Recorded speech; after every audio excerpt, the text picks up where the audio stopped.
Bhinga times दैनिक समाचार पत्र के अंतर्गत आप सभी देख रहे हैं आलापुर दर्शन यूट्यूब चैनल। ब्यूरो चीफ ज्ञान प्रकाश पाठक के साथ भिनगा टाइम्स संवाददाता सुनील कुमार गोंड की रिपोर्ट। अति प्राचीन शिव मंदिर परिसर में पुत्रवती महिलाओं ने मनाया जितिया पर्व। आलापुर अम्बेडकर नगर जनपद अम्बेडकर नगर के तहसील क्षेत्र आलापुर अंतर्गत चहोड़ा शाहपुर न्याय पंचायत में ग्राम सभा सरफुद्दीनपुर के अति प्राचीन सुप्रसिद्ध देवस्थान शिव मंदिर के परिसर में पुत्रवती माताएं अपने संतान की खुशहाली के लिए जितिया व्रत निराहार और निर्जला रखकर बड़े हर्षोल्लास के साथ मनाया। व्रत को लेकर विद्वान संतों ने कहा कि जीवित पुत्री का व्रत 18 सितंबर दिन रविवार को ही श्रेयस्कर होगा। हिंदू धर्म में इस व्रत को जितिया या जितिया व्रत के नाम से भी जानते हैं। हिंदू पंचांग के अनुसार आश्विन मास के कृष्ण पक्ष की सप्तमी तिथि से नवमी तिथि तक जीवित पुत्री का व्रत मनाया जाता है। अष्टमी तिथि के दिन सुहागिन महिलाएं अपने संतान की लंबी आयु व सुख समृद्धि की कामना के लिए व्रत करती हैं।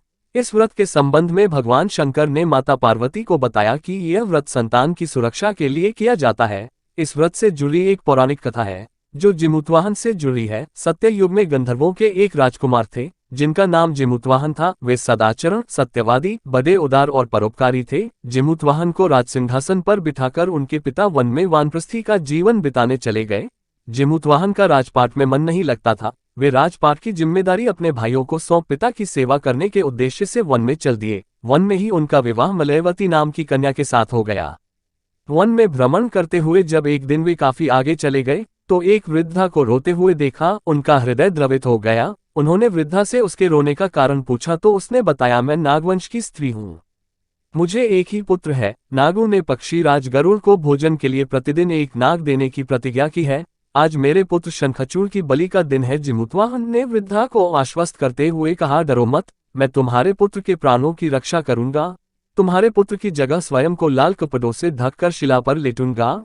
जिमुतवाहन ने शंखचूड़ के हाथ से लाल कपड़ा ले लिया और उसे लपेटकर निश्चित शिला पर लेट गए। गरुड़ जी आए और लाल कपड़े में लिपटे जिमुतवाहन को पंजे से पकड़कर पहाड़ के शिखर पर जा बैठे। इस बीच अपनी पकड़ में आए प्राणी की आंखों में आंसू देखकर गरुड़ जी आश्चर्य में पड़ गए। उससे परिचय पूछा तो जिमुतवाहन ने सारी कथा सुना दी। गरुड़ जी उनकी बहादुरी और दूसरों की प्राण रक्षा के लिए खुद को बलिदान करने की भावना से बहुत प्रभावित हुए। तभी से संतान की सुरक्षा और सुख के लिए जिमुतवाहन की पूजा की शुरुआत हो गई। यह व्रत कठिन तो है पर बहुत फलदायी भी है। इस व्रत को जितिया के नाम से भी जाना जाता है।